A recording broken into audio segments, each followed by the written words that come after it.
urakoze cyane mu kwiza butumwa Miguel Bermudez Marine. Imana ibandanye kuguhezagira cyane kandi ibandanye kugukoresha cyane mu gihugu c'Imana mwa kino gihe ca nyuma. Ese numwe mwese muri twebwe natwe kuri jewe n'umugisha hamwe n'ihigwe ridasanzwe kuba ndi kumwe namwe ngaha muri Valparaiso Chile. Haraciye nk'imyaka nka 20 tutagarutse hano, ariko turi ngaho bundi bushasha kandi tugaheza tukagira kino kiyago ku ijambo ry'Imana hamwe n'igikorwa cyose Imana iri kirakora muri kino kiringo c'ubwami. Muzirikane yuko ikiringo c'ivyagezwe cyari ic'ubwoko bw'Abaheburayo nk'igihugu. Ikiringo c'ubuntu naco ni ic'abanyamahanga hamwe n'Abaheburayo byongeye nk'umuntu ku giti ciwe. Ikiringo c'ubwami naco ni ic'abanyamahanga hamwe n'Abaheburayo nk'igihugu. Muri kano kanya shikwa dufise no munsi w'umwana w'umuntu hamwe n'ibikorwa azokora mu kuza kwiwe. Aco gituma twosoma umugabane uhwanye n'iki cigwa muri Luka mutagatifu mu gice ca 17 umurongo wa 20 ukabandanya hatubwira ngo Abafarisayo bamubajije igihe ubwami bw'Imana buzozira, arabishura ati ubwami bw'Imana ntibuzoza bwerekanwa kandi ntibazovuga bati ehe ngubu canke buti bati nguburiya, kuko ubwami bw'Imana buri muri mwebwe.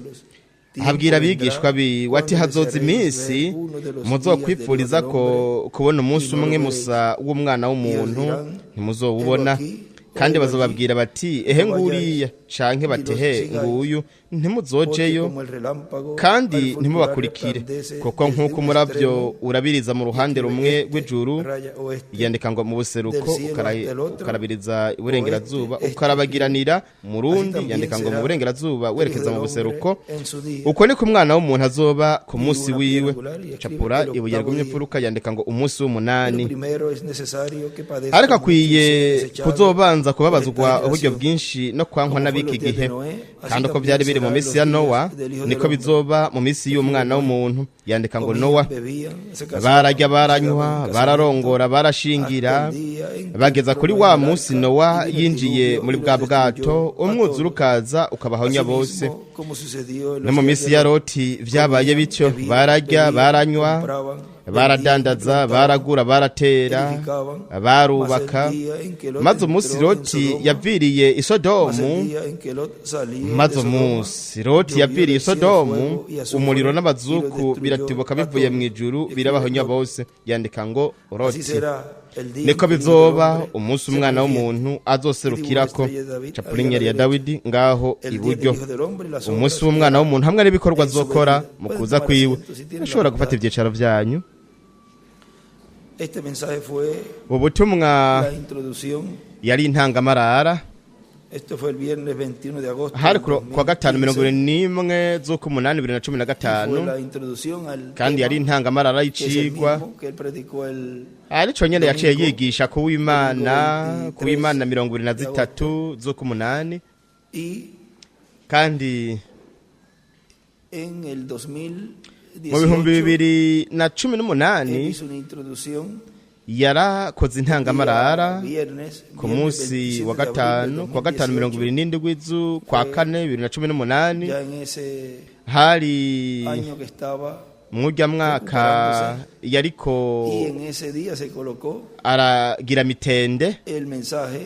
Kuri uwo munsi hashizwemwo ubu butumwa. Y miren lo que nos dice allí. Mwumva uko yatubwiye rero ngaho Por las obras que estará haciendo kubw'ibikorwa umwana w'umuntu azoba ariko arakora mu kuza kwiwe, conoceremos su venida tuzomenya ukuza kwiwe kandi tuzokwigina ibikorwa estará haciendo, we azoba ariko arakora, las cuales son las promesas de Dios ari yari amasezerano para el día y'Imana yo Ahora ku munsi wa nyuma. Rero murabe en ese año, miren, muri uwo mwaka, murabe allí ya que luego aho rero niho hanyuma en el 2019 muri 2019 mu ntango ya se despidió y ya el niho 30 de yasezera marzo se fue. 30 z'ukwa gatatu aragenda. Nos podríamos Kandi a pensar, pero umuntu yoca atangura kwiyumvira ati ariko ni gute tuzokwigina ibikorwa umwami azokora mwana w'umuntu mu kuza kwiwe, canke ¿qué pasó con byagenze lo que ya se había gute estado haciendo? ku vyo yari yamye agenda arakora? No, ¿Qué obras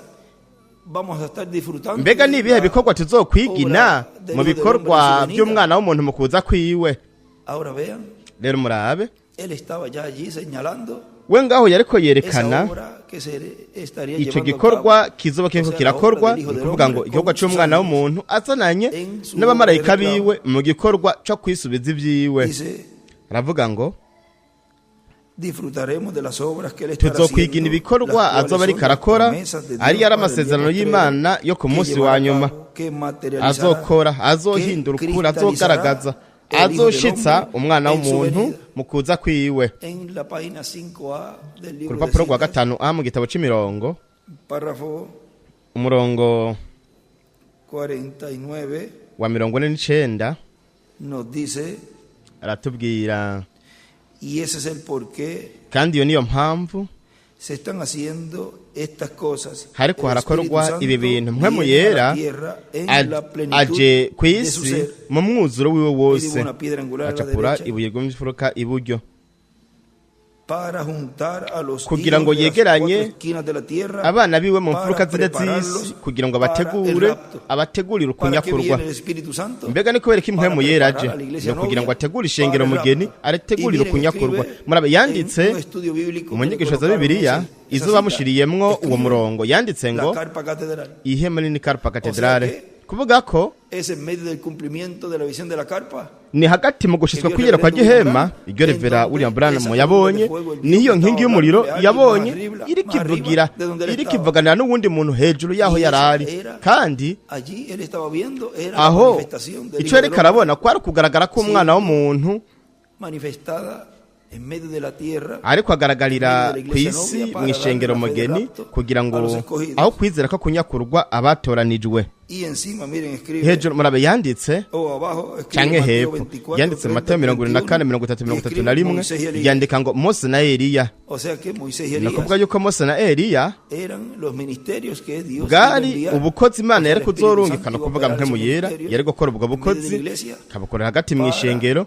darle la fe de rapto kugira a los ngo aho escogidos. kwizera ko kunyakurwa Y encima le abatoranijwe. escribe Hejuru yandika el ngo Espíritu Santo mpwemu con yera el ministerio de Moisés y Elías. mu bukozi bwa Mose na El Eliya. Espíritu Santo Mpwemu yera es el Señor ni en su umwami mu kuza kwiwe. venida. Ahora, Rero en el libro de las 70 semanas de umurari mu Daniel, gitabo c'amahinga 70 ya Daniyeli, en la página ku rupapuro 101 que rw'ijana corresponde a na la rimwe, 100, ari wahuye n'ijana 18 en la na otra 18 mu kindi gitabo, donde comienza a decir aho atangura avuga ella ngo está asentada en esa condición. we Y yicaye eso muri ivyo solamente bintu, muestra que esto kandi es ivyo un periodo vyerekana de gusa tiempo. yuko No iki pueden verlo. ari gihe. Dios no tiene cosas fuera Ntushobora de kubibona, orden. Imana ifise Él está ibintu permitiendo biri hanze funcionar y'urutonde, así por un iriko poco de iremera tiempo. yuko biba nk'uko mu gihe gito. Y yo creo Kandi ndizera verdaderamente mu by'ukuri que esa cosa fue ko hecha, ivyo y en bintu estos vyakozwe, últimos días kandi mwene es minsi ya cuando nyuma Dios va a niho revelar Imana estos secretos a la izohishura ayo iglesia. mabanga yahishurira Dibuja ishengero. Capura Una estrella de David ahí a la ingeri ya izquierda. Dawidi ngaho ibubamfu. Él no lo hizo antes. Yo ntiyabikoze La razón por la mbere, cual no lo hizo kandi es impamvu para tener a la itabikoze iglesia no kugira ngo vigilando igumize y orando ishengero todo el rigavye tiempo, ririko rirasenga igihe no cose. conociendo cuándo eso iba a venir. Ntibazi aho Pero ivyo usted bizozira, recuerda ariko que mwebwe Daniel 12, muribuka él yuko dijo, Daniyeli los 12 entendidos entenderán yavuze ngo que abagize el ubwenge último bazobitahura en estos últimos días. muri ino minsi ya nyuma. Eso ha sido dado a él. Ivyo Y dibuja una estrella de David a la derecha. ryarabihawe aca kuri nyene ya Dawidi iburyo. Mpwemu y'ubwenge iza kwishengero kugira ngo imenyeshe ishengero biciye mu guhishurirwa kwa mpwemu yera. Aho hari akarongo rero kava ngaho kerekeza mw'ibuye rigumye imfuruka iburyo n'ibihe vy'ishengero. Yinjiza ishengero arihishurira umunsi turiko turabako uwo ari wo, nk'uko Gaburiyeli yaje kuri Daniyeli. Mpwemu yera nawe araza kw'ishengero mw'ino misi ya nyuma kugira ngo arihishurire ano mabanga yimbitse y'ibi bintu. Murabitahuye rero, aho ibo bafa amaja hejuru mu 20 yandika ngo Gaburiyeli bingana yaje kwa Daniyeli. Mpwemu yera bingana aza kw'ishengero.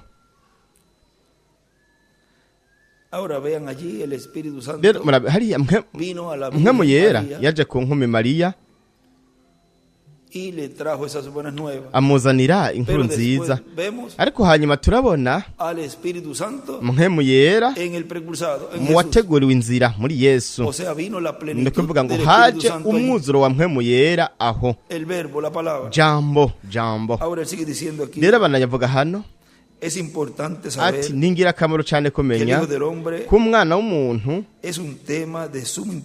ari cigwa gifise agaciro kadasanzwe kuyoboka Imana y'Abakristo hamwe no ku Bayuda, kuko ayo mahanga yombi arindiriye kuza ko umwana w'umuntu azananye n'abamarayika biwe. Rero mwibuke ko marayika ntumwa w'indwi Imana yashushanije muri we ubuzo bari marayika ntumwa w'indwi ukiringo. Muri mu gitabo c'imatanijwe ku rupapuro rwa 80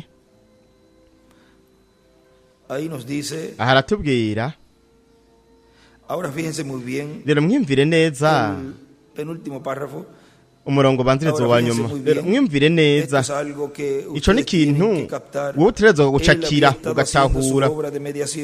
Yari yamye akora igikorwa ciwe co kutuvuganira, yingingira avuganira abizera imyaka 2000 nk'umwagazi w'intama. Ubu rero ariko aratambuka ava mu bihe bidashira kugira ngo afate igitabo kimuhesha uburenganzira amenye ibikimatanije ahishura amabanga ryari mu gihe c'iherezo. Murabibona byiza, tubandanye. Aza kugira ngo ahishure ibimatanijwe, ahishure amabanga yose ya marayika w'indwi. Yandika ibubapfu ngo marayika w'indwi kuri marayika w'indwi. Ubutumwa bwiwe nubwo guhishura amabanga y'Imana. Iburyo naho yandika ngo marayika w'indwi w'ikiringo. Amabanga y'Imana ari ngaha mwibimatanije ndwe, nuko niko yabivuze. Mwagazi w'intama araza akareka kuba umuvugizi hagati y'Imana n'abantu agahinduka intare. Ahe buryo yandika ngo kazoza. Kandi amaze kuba intare aca afata igitabo kirimwo ubwo burenganzira. Imana yarakigumije kandi nibanga. Ariko ubuho umwagazi w'intama araza, nta numwe yashobora gufata igitabo kuko cyari kikiri mu kuboko kw'Imana. Rero murabe we yanditse ngaho ngo hepfo ati yigaragarije muri marayika w'indwi w'igihe c'indwi c'ishengero ivyo azokora marayika w'indwi w'ikiringo c'ubwami ari wari marayika wa Yesu. Kandi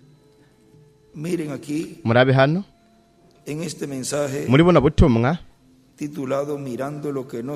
bwitwa ngo kuraba ibitaboneka ku papuro rwa 18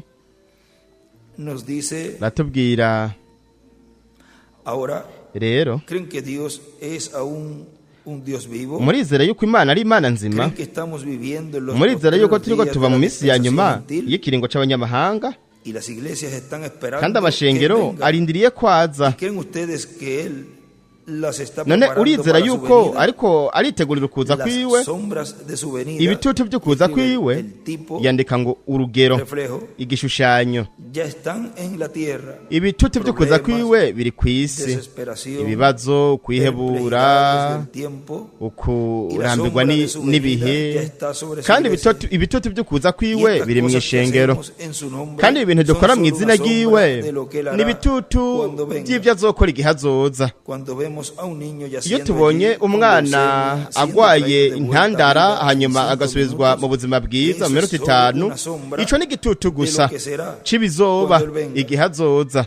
el polvo de la tierra se umukungugu wo ku levantará de isi nuevo en la belleza de su uzotumuka juventud. Ahora vean, usubire en mu su venida bwiza nos habla de bw'ubuyabaga la resurrección. rero mu kuza kwiwe hatubwira de lo que han kwizuka partido. izuka ry'abavuye mu mubiri. Esta es solo una sombra. Ico ni igitutu Pero gusa es para que usted ariko no sepa kugira ngo mwebwe que ya mumenye viene. yuko aje. Ahora soltémonos Rero y dusimbe dejemos a un lado todo peso. dusige ku ruhande twiyambure Ahora sí, dushire diciendo ku ruhande ibintu byose bituremereye. Los ángeles del Hijo del Rero Hombre ngahabananya kuvuga ngo tienen abamarayika que b'umwana llevar a cabo w'umuntu una obra batereza gukora muy igikorwa importante con los gikomeye judíos. cyane mu bayuda. Por lo tanto, Kubw'ivyo rero es el tema más importante nico cigwa gikomeye de este cyane tiempo final. cyo mwa kino gihe ca nyuma, El día del Hijo del Hombre, umunsi las w'umwana obras que w'umuntu hará n'ibikorwa en su azokora venida. mu kuza kwiwe. En el libro de los Mu Hechos, gitabo en la c'imatanijwe ku página rupapuro 98, rwa 98 nos dice, iratubwira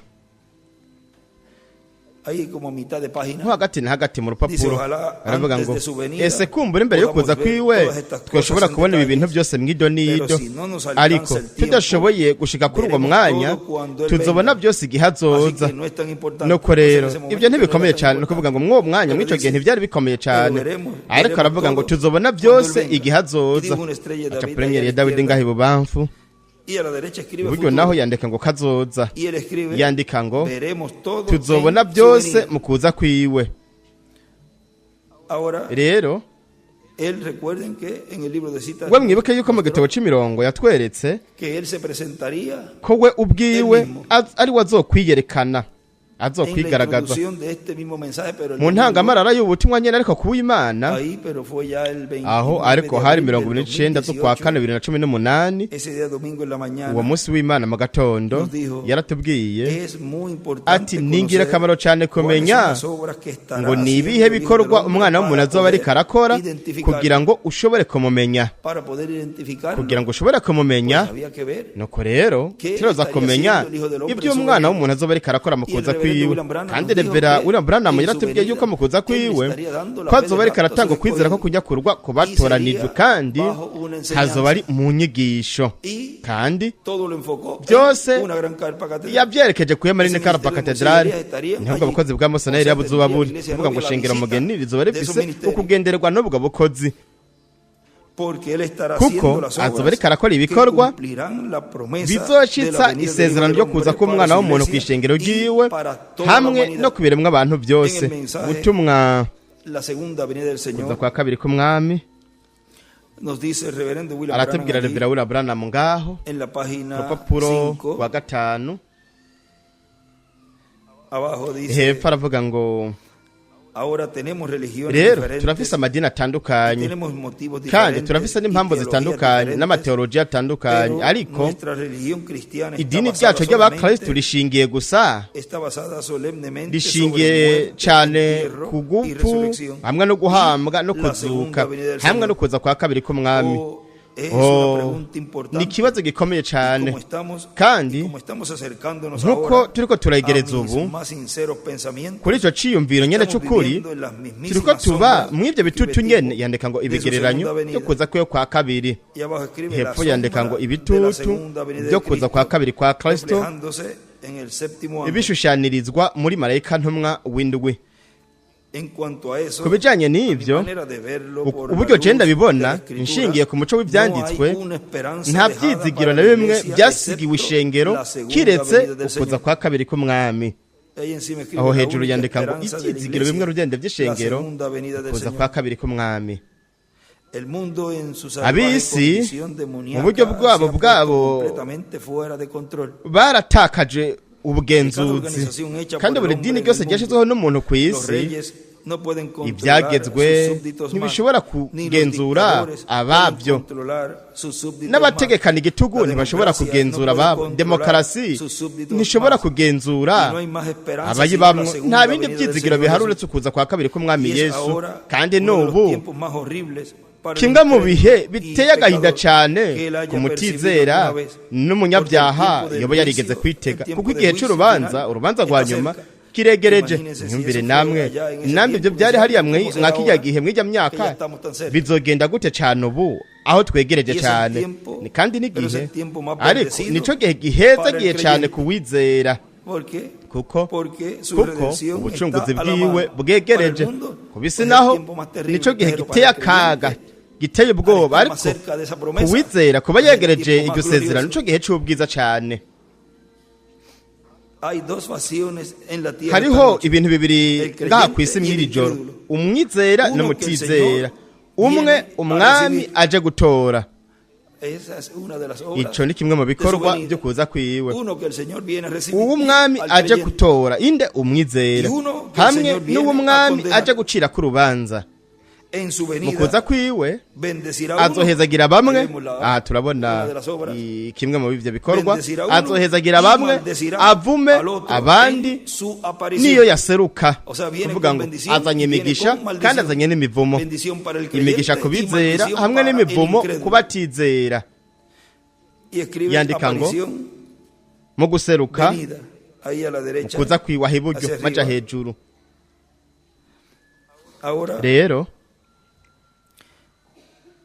sigue diciendo él aquí, abandanya avuga hano por lo tanto, ati kubw'ivyo rero escuchemos twumvirize este tema para hoy domingo. iki kigwa c'uyu munsi y que kuw'Imana, Dios nos abra las kandi si escrituras Imana y el yoduhishurira entendimiento ivyanditswe ikatwungura para n'ubwenge comprender el kugira ngo misterio dutahure de la ibanga venida del Hijo del ryo Hombre kuza y k'umwana las w'umuntu obras que él estará hamwe n'ibikorwa haciendo azoba ariko en este arakora tiempo mwa kino final, gihe ca nyuma, las cuales lo identificarán arivyo en este tiempo bizomwerekana en el mw'iki cual gihe estamos kino gihe viviendo. turiko turabamwo. Página 96 Kuruka del mirongo icenda na libro de gatandatu mu citas. gitabo c'imirongo Allí nos dice ngaha aratubwira ngo del párrafo ku murongo 832, w'amajana umunani mirongo itatu na que es kabiri una porción del libro de los sellos. ni umurongo uri mu gitabo Del sexto c'imatanijwe sello. kimatere ca gatandatu. Ahí nos dice, aratubwira ngo Cuando esos profetas igihe abavugishwa estuvieron allí, bari bari hariya aquí en esta versión, ngaha muri kino gitabo esta es la primera versión, ni mu gitabo ca allá de mbere esa década hariya ca irya del myaka 60, muri za finales, mirongo itandatu 70. kw'iherezo canke mirongo indwi.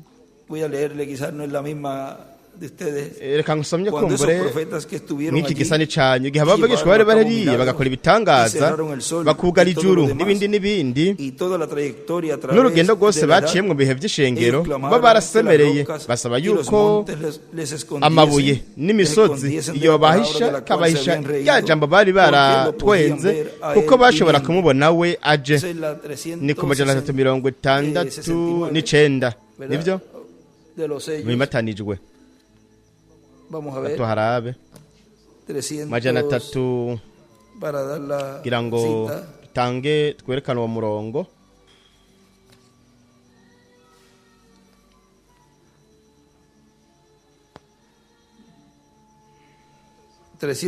majana atatu 369 mirongo itandatu n'icenda es la porción del libro de citas de la ni página umurongo uri mu gitabo 369 c'imirongo ku majana atatu mirongo itandatu n'icenda Sigue umanuka diciendo aquí en la hepfo porción de la 832, Abandanya avuga ku- página 96 del libro ku de murongo citas, w'amajana umunani mu gitabo porque lo c'imirongo podían ver a él kuko bashobora kumubona viniendo, we aje escondernos de la ira duhisha del uburake cordero. bw'umwagazi Él es la w'intama we palabra. n'ijambo Ven, urabona ellos se habían bo bari reído de la baratwenze palabra. ijambo Se habían burlado, bari se bararineguye habían reído. bari baratwenze. Y aquí la palabra None estaba ijambo encarnada. ngaha ryari ryambaye Y umubiri ellos se mofaron kandi bo de ella, bari se bararineguye rieron cane de bararitwenze ellos, se mofaron de bari ellos. Y bararineguye. la palabra encarnada Ijambo ha ryambaye umubiri descendido. naryo ryari ryamanutse ¿Por qué no se kubera iki arrepintieron? batihanye No podían, ntibabishobora demasiado tarde entonces. bari bamaze Así gucegwa que ellos no kureba conocían que el bo bari bazi yuko castigo, igihano ellos lo oyen. bo Se habían baravyumva sentado en servicios como bari este. baricaye mu bikorane O sea, nk'ibi ni estaban kuvuga yuko en las actividades, bari bari mu muchos bikorane de ellos, benshi muri bo y de ahí de las actividades kandi aho mw'ivyo bikorane habían murabe escuchado bari barahumviye lo que para ellos en ese momento ivyo eso no es correcto, o eso no es i- así. i- ivyo bavuze mw'uwo mwanya ati ivyo si vinieron vyo a burlarse, ivyo a ntibibereye nuko baca baratangura Así que baranegura si eso él baratwengereza está prediciendo, nuko rero en- nimba ivyo yariko arabivuga Una nuko nambi ivyo vyari vyarahanuwe está ni ukuvuga mostrando lo que n'abavuga iba a ari ser. ubuhanuzi ariko yerekana Entonces ibizoba usted tiene que ver nuko rero utegerezwa el kubona equivalente ibisa en este n'ivyo tiempo. nk'ico Tiene que gihe haber personas hategerezwa kuba abantu burlándose, banegura mofándose, batwengerereza criticando, banegura porque si lo habló, kuko namba yarabivuze tiene que nuko rero estar eso en ivyo cumplimiento bitereza cuando gushitswa el Hijo del igihe Hombre umwana estaría w'umuntu manifestado, azoba ariko cuando aragaragara el igihe Espíritu mpemu Santo yera azoba manifestando ariko esos agaragaza misterios. ubwo bukozi y ya uno ve ahí, kandi rero ngaho umuntu arabona personajes. Mire que abantu barabingene vyoroshe ahí está la escritura siendo aho cumplida. iki cyanditswe kiba kiriko kirashitswa todo aquel que uwo burla, wese anegura se mofa del Hijo del Hombre en este akazomera tiempo, agatwengereza ahí umwana está w'umuntu mwa kino escritura. gihe ngiki cyanditswe Tiene escritura. arafise Para icyanditswe esa persona. abo bantu barafise Ahora, ¿quién van a ibyanditswe recibir esas none personas? abo bantu bazoronka Nada iki bueno. nta na kimwe ciza Dice, aravuga ellos lo oyeron, bo barabyumvise se habían sentado barabyumva en servicio bari con él baricanye mu bikorane y nk'ibi conocían acerca kandi de bari eso, bazi ibijanye n'ivyo y sabían bari que bazi las cosas que yuko esos ibintu profetas abavugishwa habían bari predicho barahanuye estaban mirándoles directo ko a la cara. bariko bahangana O sea, nabyo estaba hablando kuvuga a la ngo cara, directo. yariko arababwira ahanganye nabo atanyegeje Directo a ellos. abavuga bo nyene Ellos trataron bo de baragerageje arrepentirse kwihana porque se dieron kuko cuenta. baratahuye murabe Llegó un tiempo harageze que se igihe dieron ubwo cuenta, batahuye como Judas nka yuda Iscariote isikariyoti se dio cuenta que yaratahuye había entregado yuko yari yagurishije a sangre inocente. umugororotsi amaraso agororotse Ellos trataron bo de baragerageje arrepentirse, pero el kwihana ariko Cordero umwagazi w'intama había venido yari para yaje kugira ngo reclamar a los yisubize suyos. abiwe ¿Para qué? Para reclamar a los kugira ngo hijos de Dios, agire a los iki escogidos yisubize de abana Dios. b'Imana No batejwe a esos n'Imana sabo burladores. banegurana Eso es abo incrédulo. batizera Ahora le escribe aquí en el libro de yanditse ngaho mu gitabo cy'imirongo amaja hejuru escribe la yanditse ngo tribulación umubaro mwinshi y también ndetse kandi escribe yandika ngo ellos bo oyeron barumvise en cultos mu como bikorane este, nk'ibi hacia amaja arriba, a hejuru la derecha, iburyo y hepfo abajo, naho miren, murabe escribe, yanditse las ngo plagas es ibyago igual. bingana En el séptimo mu kimatanije sello c'indwi son predicadas. niho bivugirwa Y encima hejuru naho de ese y'uwo párrafo murongo escribe yandika ngo el reclamo, ukwisubiza la palabra ijambo encarnada ryambaye umubiri en Moisés muri y Mose na Elías. Eliya Y otra línea escribe uwundi murongo Moisés y yandika ngo Elías, Mose na Eliya terremotos. nyamugigima Ahora sigue diciendo rero aquí, baranya kuvuga hano y le dará la fe kandi para ser azuba kwizera transformados y kubashoboza raptados guhindurwa no a kunyakurwa los creyentes abizera en Kristo a los escogidos abatoranijwe del cuerpo bo mu mubiri místico de w'ibanga wa Cristo, Kristo nuestro Salvador, umucunguzi umukiza wacu escritos en el cielo, en el banditswe mu libro de la ijuru mu vida gitabo del cy'ubugingo Cordero. c'umwagazi w'intama En la página urupapuro rwa 11 cumi na del rimwe mu mensaje, butumwa el poderoso Dios imana nyene ububasha bwose develado ante nosotros yihishuye nos dice aratubwira a mitad de hagati página na hagati dice, mu así que rupapuro aravuga Dios ngo en nuko el rero imana principio era vida, mu ntango el Eterno, yari ubuzima uhoraho en él muri iyo había hari harimo atributos, y uturemangingo estos kandi utwo atributos turemangingo vinieron a ser palabra, twarahindutse tuba y ijambo la palabra se kandi hizo ijambo carne. ryarambaye umubiri Ahí digo una capura estrella nyeri ya de vida a la Dawidi iburyo derecha. Jesús fue un yesu redentor, yari y umucunguzi redimir kandi significa gucungura regresarlo. bisobanura ngo Y para kugarukana tener que regresar o kandi retornar kugira ngo algo, ushobore kugarukana eso debió ikintu haber estado primero en ico algún gitegerezwa lugar kuba o caramye posición kiri ahantu runaka a donde canke mu debe kibanza regresarse. aho gitegerezwa Así que gusubira usted nuko notará rero que no muzobona todo el mundo yuko podrá atari ab'isi verlo, bose bashobora porque kubibona no todo el kuko mundo si estaba ab'isi en el bose pensamiento bari bari mu de Dios vyiyumviro al vy'Imana principio. hariya mu ntango mu No todo nkomo el mundo si abantu lo bose iba a ver. bari kuzobibona ¿Por kubera qué? iki Porque no kuko todos- si bose no todos si bose estaban bari en el bari mu pensamiento vyiyumviro de Dios. vy'Imana No todos eran si atributos bose de Dios. twatumenye ngo tw'Imana Miren a los sacerdotes. raba Cuando abaherezi ellos igihe vieron a babona Jesús yesu expresarse a ariko sí arigaragaza mismo, wenyene mostrando ubwiwe lo que él yerekana era, icari exactamente de acuerdo neza a la neza palabra, ashingiye ku ellos ijambo dijeron, baravuze bati es ni Belzebú. Belezebuli Eso demostró Ivyo vyerekanye de qué naturaleza era kameremere la bari respuesta bakozwemo cuando vieron las inyishu obras de igihe Jesús, babona la ibikorwa respuesta bya fue, yesu "Ese es Belzebú". inyishu uwo ni Belezebuli Esa era la idea moderna de aquel tiempo. O sea, era ivyo lo- vyari vyiyumviro lo bigezweho último, by'ico gihe ni ukuvuga ngo lo- byari lo que ivyiyumviro estaba bya en nyuma standing. ivyari bigeze kuri standing ivyari bigeze Lo que ku rugero estaba rwo ahí en hejuru ese momento. ivyari bigezweho ico gihe Decir que Jesús era kuvuga yuko Belzebú. yesu yari Belezebuli Esa era la idea moderna de ico de nico aquel cari tiempo. ciyumviro kigezweho ico Pero gihe cuando aquella ariko prostituta, igihe a quien él encontró yandaya a la puerta umwe y le yahurira mostró ku la señal rugi mesiánica, amwereka diciéndole ikimenyetso todo ca lo que mesiya ella era akamubwira ibintu y lo byose que yari había yarakoze hecho. Ella nuko yari lo ameze oyó y dijo, we yaramwumvise "Caballero, aravuga ati musore percibo que eres profeta". ati ndamenye yuko uri Sabemos que umuvugishwa cuando el Mesías venga, turazi yuko igihe mesiya nos dirá azoza todas estas cosas. azotubwira ivyo bintu byose Ella lo estaba reconociendo we como yari el karamumenya Mesías ungido, nka mesi y'umusigwa porque él llenaba las kuko condiciones we yari de la yujuje Escritura. ibisabwa vyo mu Y vyanditswe tuvo la estrella de David a la purenyeri ya dawidi ¿No lo ve bubamfu usted? Las dos ntimubibona partes del papel ibice bibiri estaban by'urupapuro byari ¿Cómo? bifatanye gute En Jesús. muri Y en yesu ella. hamwe Esa no es muri la we palabra. Y yesu ella ni es palabra. jambo Pues nawe tenía ni que jambo unirse. nuko rero Los byategereza dos gufata papelitos chinos. udupapuro Quiero que tubiri le escriba ahí. tw'abashinwa nivyo yanditse ngaho o se refiere, él venía hablando kuvuga de eso. ashatse kuvuga Sabemos yereka que aravuga kuri cuando ibyo venga el Mesías, turazi yuko niyo mesiya yaza ahora le escribe cosas aravuga ngo que hará el rero Mesías yaciye yandika ngo ibintu cuando mesiya regrese. azokora igihe azogaruka. Ahora Dios posiblemente había Rero arreglado imana esto y mu aquello bishoboka byose para yari lograr yatunganije aquel ibintu biriya sonido kugira ngo particular de la ishobore campana, gutunganya iryo de la jwi campana. ridasanzwe ry'inzogera, Como yandika ngo el inzogera Pero cuando Jesús se dio la nk'umubumbyi. vuelta y dijo, Ariko igihe Yesu "Yo soy yahindukira él, aravuga ngo yo soy ndiwe el que habla contigo". ndiwe O sea, se niwe muriko identificó. muravugana, ni ukuvuga ngo ¿Por qué se yariyerekanye identificó a ella? kubera iki Él se yamwiyeretse. identificó a ella porque ella era Murabona parte de él yamwibwiye kuko yari igice ciwe, y le habló cara a cara, le dijo, amubwira imbona nkubona, Cara a cara, aramubwira ¿quién era? Yo soy imbona el que nkubona, habla aramubwira uwo ari we, ati ni jewe nyene turiko no turavugana. hubo una expresión como Belcebú, o sea, ella no dijo Ntiyigeze Belcebú, avuga ngo uri como era Belzebuli, lo- ni ukuvuga ngo los ntiyavuze ngo uri standing, Belzebuli en ese nk'uko tiempo no. Ella se abakomeye expresó cyane b'ico gihe y dijo, babivuga. "Ahí Oya, dejó su cántaro, corrió we a la ciudad y yavuze dijo, ati vengan, yaciye asiga y vean umubere el hombre que umubere me ha dicho wiwe las cosas que yo he acariruka hecho". aravuga ati No es este nimuze el muraba umuntu Mesías. yambwiye ibyo nakoze. Ahora, mbega uyu si ¿cuál fue el Mesiya? resultado None de ni poner iyihe la nyishu antigua escritura ingaruka junto a yo la gushiraho experiencia ibyanditswe que bya Jesús kera estaba dando? hamwe n'ubunararibonye El Yesu resultado yariko aramuha? fue el Mesías. Inyishu O yari sea, ella Mesiya. tomó ni ukuvuga ngo la we escritura yafashe que habían dicho los ibyanditswe abavugishwa y bari tomó las baravuze, obras afata de esa n'ibikorwa escritura siendo vivificado, by'ibyo siendo byanditswe biriko materializado. birahabwa Y el ubuzima biriko resultado biragaragara. fue, es igual, Inyishu nayo el rero Mesías. yabaye bingana Mesiya. el resultado ni ukuvuga yuko de ella inyishu a esa yiwe yo profecía kubona viva ubwo fue, buvugishwa "He aquí buzima al que yo estaba yari esperando. nguyu Este we es el nari Mesías. ndindiriye, Este uyu ni es Mesiya, el que yo uyu ni we estaba uwo deseando jewe ver y conocer". nari nifuza kumenya no kubona. Murabona Y notó usted que kandi allí mwebwe mismo mwabonye sus yuko pecados ngaho le fueron nyene perdonados. ibyaha byiwe yaciye abiharigwa. Como cuando gute reconoció al igihe Mesías. yamenya Mesiya, Porque para comenzar, kuko ella no mu era gutangura redimible. wewe yarashoboye gucungurwa. Abaherezi hamwe n'umuherezi mukuru nta n'umwe muri bo yashobora gucungurwa kuko bataje bavuye mu buringanire bw'indwi, bari bavuye mu buringanire bwa gatanu, kuko we yari ari mu ciyumviro c'Imana uhereye kera. Kumenya yuko we nanje twahoze turi mu vyiyumviro vy'Imana uhereye kera, ko twari kumwe nawe uhereye kera. Nuko rero bituma tuba abantu bacungurwa, turi abantu bacungurwa.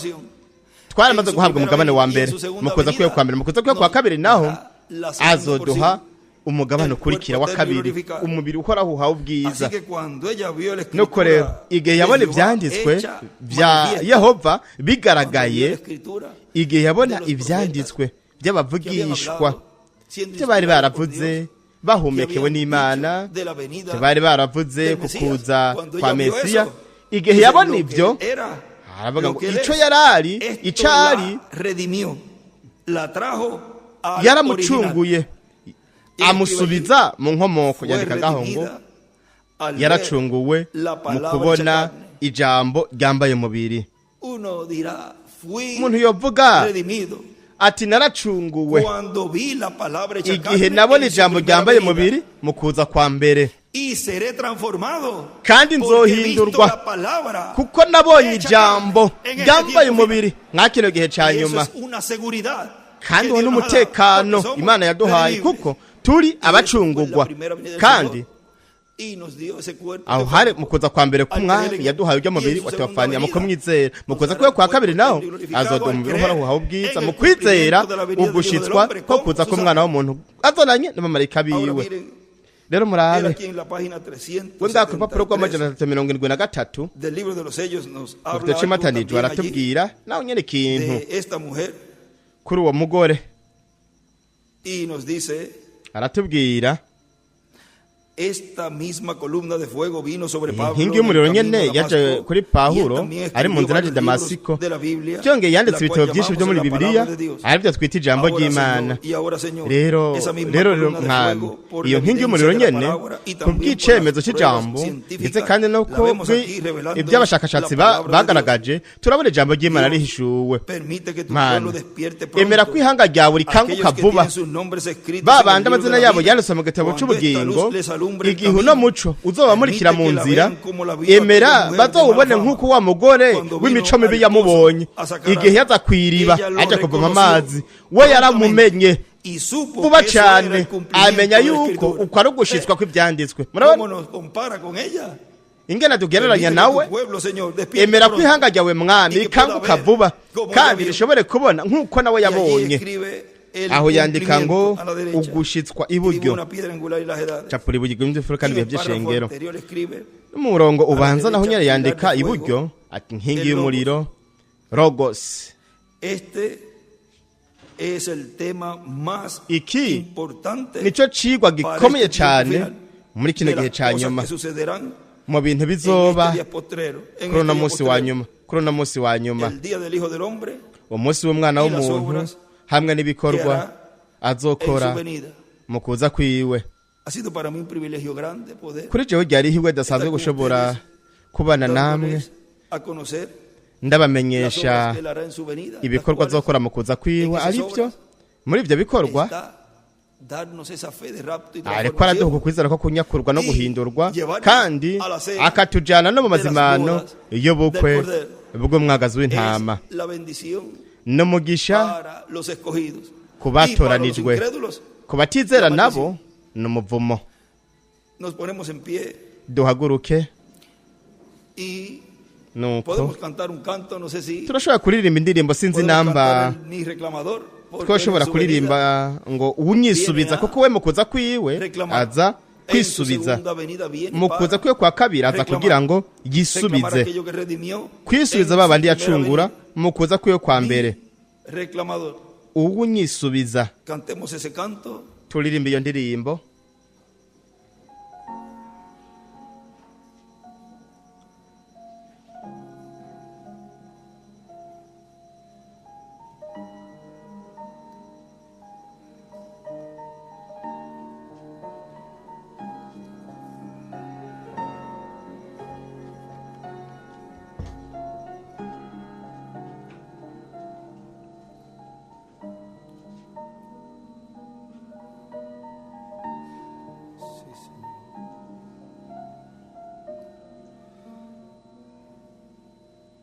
He orado y he sido tenido por digno de escapar de todos los juicios divinos que a la tierra caerán. He orado y he sido tenido por digno de estar. Narasenze nsanga ndabereye kuba ndi imbere y'umwana w'umuntu muri kino gihe cibuye regumye imfuruka. Maso yanje yarabonye ubwiza bwawe, ubumana bwawe,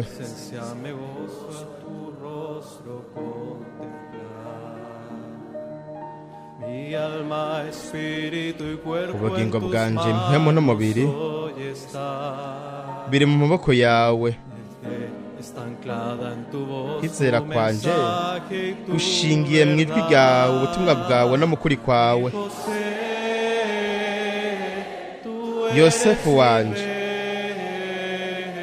uri umwami wanje, niwe wunganza, uwunyisubiza.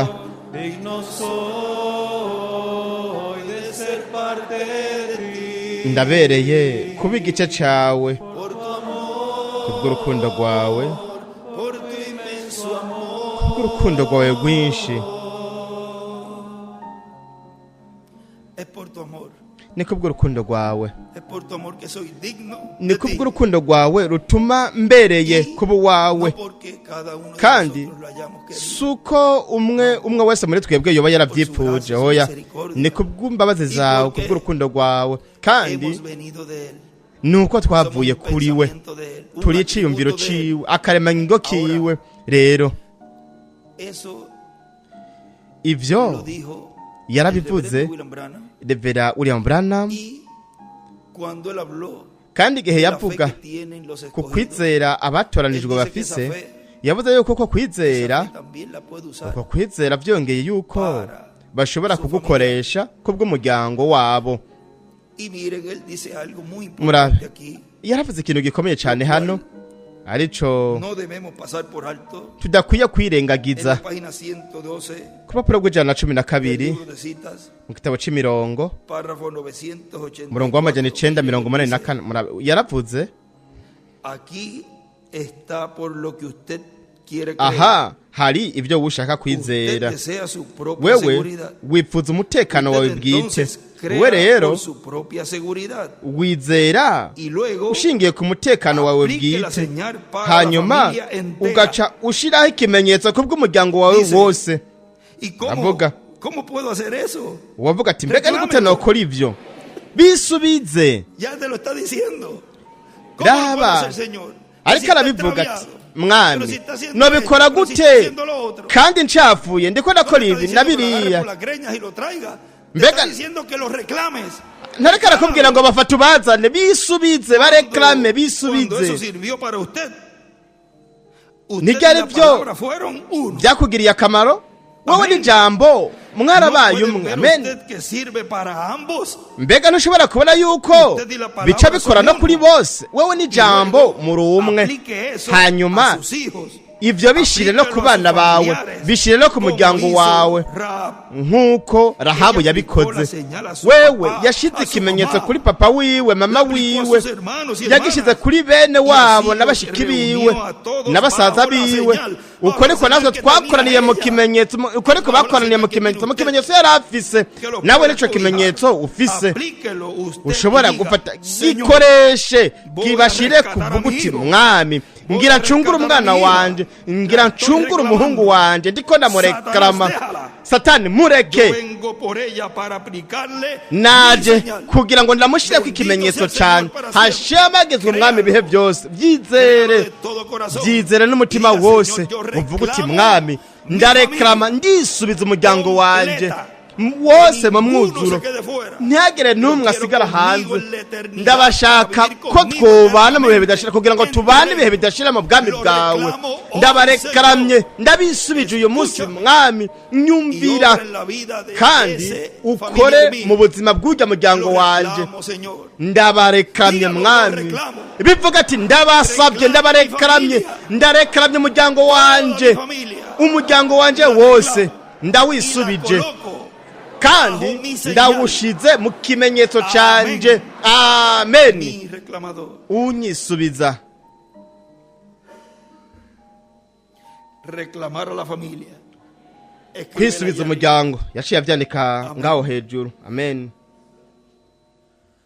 He orado y he sido tenido por digno de escapar. narasenze nsanga bibereye yuko nkinjishwa ibihano by'Imana byose bizogwa ku isi narasenze nsanga bibereye yuko uyu munsi mba ndi imbere y'umwana w'umuntu muri kino gihe cibuye rigumye imfuruka amaso yanje yarabonye ubwiza bwawe n'ubumana bwawe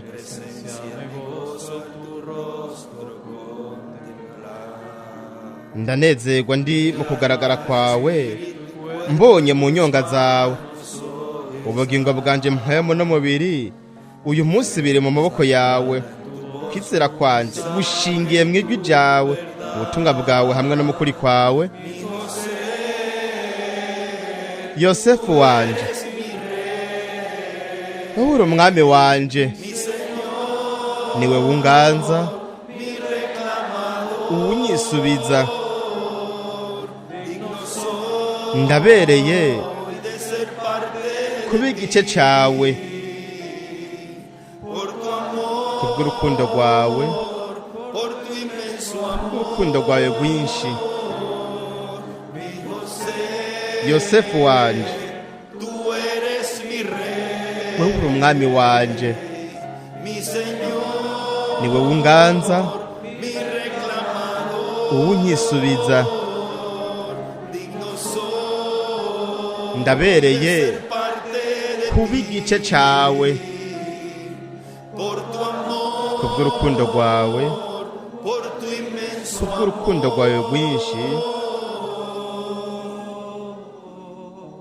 por tu amor, kubw'urukundo rwawe, inmenso amor. kubw'urukundo rwawe rwinshi. Seamos así con nosotros, Reka duhite twakira rero hamwe natwe apreciado hermano y amigo, ubwo twishimira mwene data el tema, el inshuti día del Hijo del Hombre y ikicigwa las obras que hará en su venida. umwana w'umuntu ibikorwa azokora mu kuza kwiwe. Twakire Dr. William Soto Santiago.